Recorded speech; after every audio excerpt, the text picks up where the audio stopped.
The rear cross traffic alert helps alert the driver with visual and audible warnings of a vehicle approaching from the side when backing out of a parking space. RCTA operates when the shift position is in reverse and the vehicle speed is less than approximately 5 miles per hour.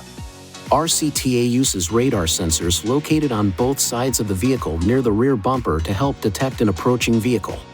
If the radar detects an approaching vehicle from the side, a chime sounds and the BSW indicator light on the side of the approaching vehicle flashes. To enable or disable the system, use these controls to select settings. Driver assistance, parking assist, then rear cross traffic alert to toggle the system on or off.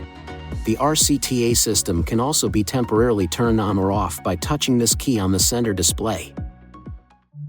Please see your owner's manual for important safety information, system limitations, and additional operating and feature information.